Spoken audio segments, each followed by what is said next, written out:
Happy Tuesday! On today's episode of Guru Tips for Actors, we're going to talk about why actors need sleep.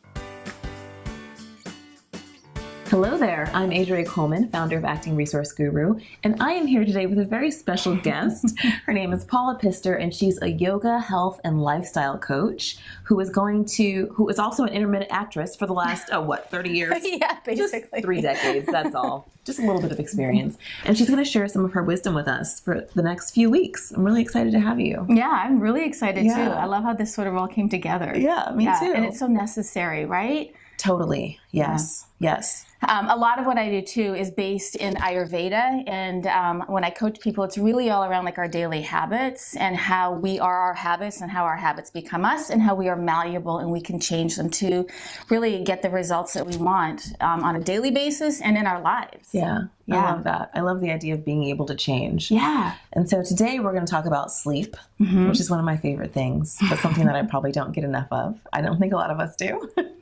Yeah. And we always hear about the 7 to 8 hours number. Like, where does that come from exactly? Why do we need 7 to 8 hours of sleep? And is that right? Well, I mean, really, it actually can also vary, like for men and women, depending on your phase of life. Okay. Right? But really, I mean, sleep is the best medicine. It's the best self-care tool that we really have, because when we're sleeping, our body is doing its healing, it's regenerating, right? Yeah. Our brain is resting. Like, that's when our body gets to kind of clean house. Right. And if we're not sleeping and we don't give it that time, we sort of go into this negative feedback loop. Yeah, absolutely. Yeah, that makes sense.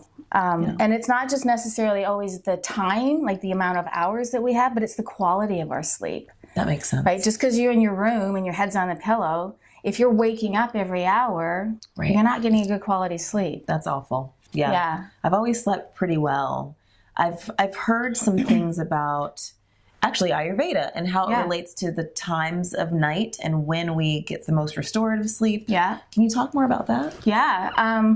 So a big time. So it's hard. It's such a big loaded question because like really in Ayurveda, we see sort of like the daily rhythm. We see it, the clock is like an energy clock, and there's different energies that govern different times of the day.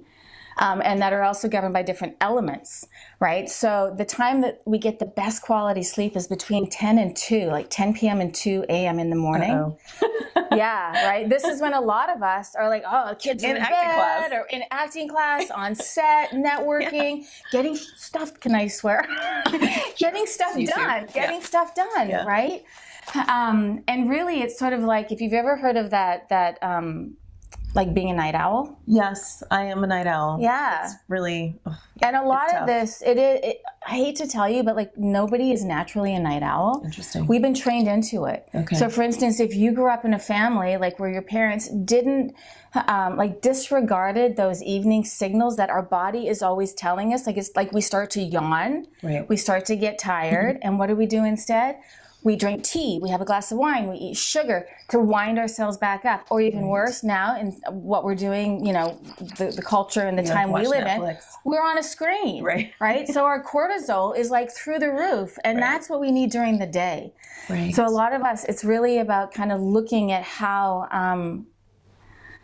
it's the quality of the sleep. It's so much about quality of sleep. And it's that 10 to 2 p.m.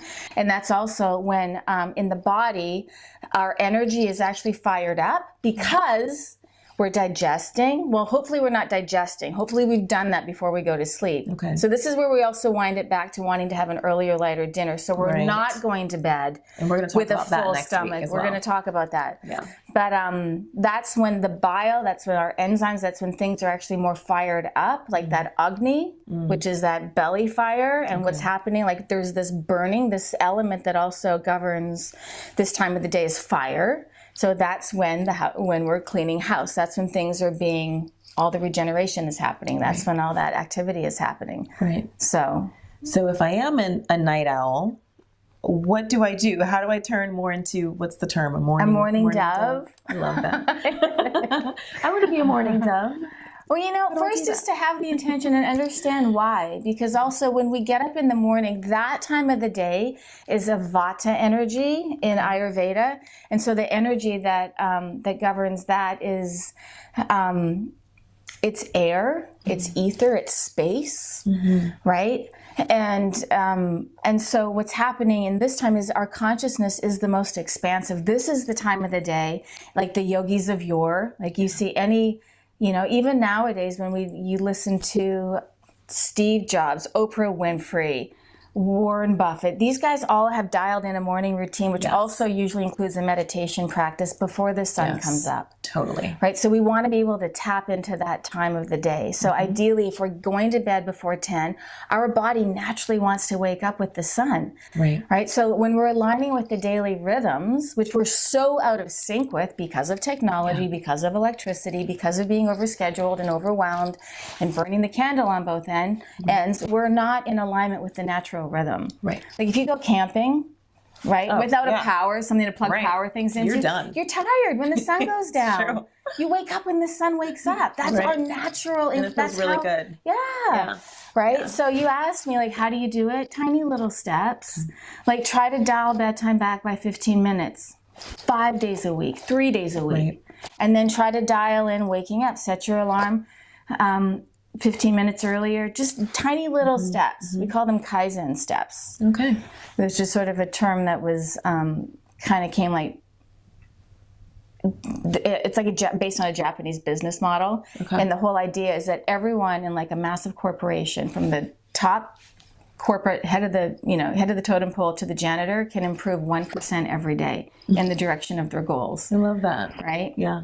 So the idea is to tap into that time of the day. The yogis actually call it Brahma Muhurta.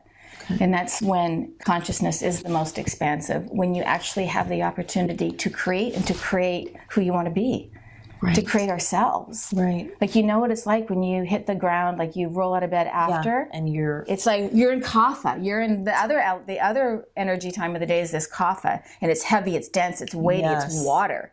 Right. It's different than waking up in air and space and expansion. You roll, when you're getting out of bed at 7, you're like grounded.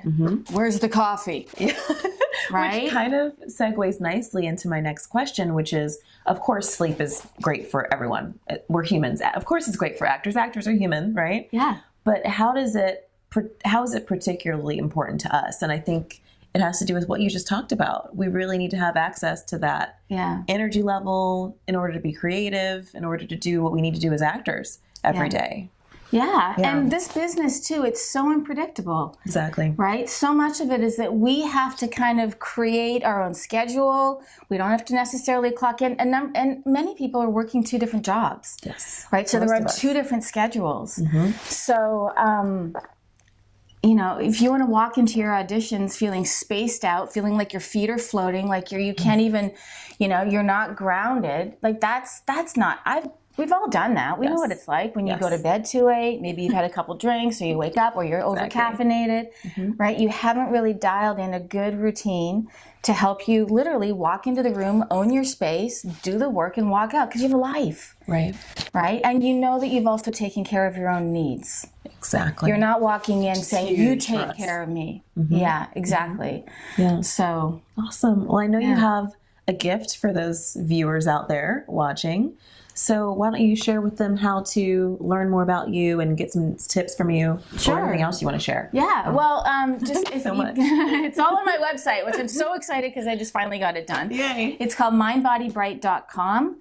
And I have a whole bunch of free offerings. I'm starting a blog. I have a blog, and one section of it is just for actors and artists. Right now it's empty, but it won't be. I'm just working on putting a bunch of stuff into it. But I've got great tip sheets for getting a good night's sleep, better habits for actors, and a daily routine, actually. So they're all downloadable, and you can sign up for my newsletter because there'll be a lot more great information coming your way. Yeah. Yay. Thank you so much. Thanks. Paula is going to be with us for the next 2 weeks. So we're going to talk about, what's next week? How to feed your actor instrument. Yes. Which is going to be very nourishment. A little bit different than what you think we're going to talk about. And also how to start your day off right. We'll get into more specifics about the morning routine. We've talked about the morning routine as part of our productivity series, but I'm excited about bringing it more into the realm of health. Like, this is actually good for you. It's not just about getting things done. It's actually crucial for your health. Yeah. Yeah. So thank you. You're welcome. Thank you. We'll see you next week.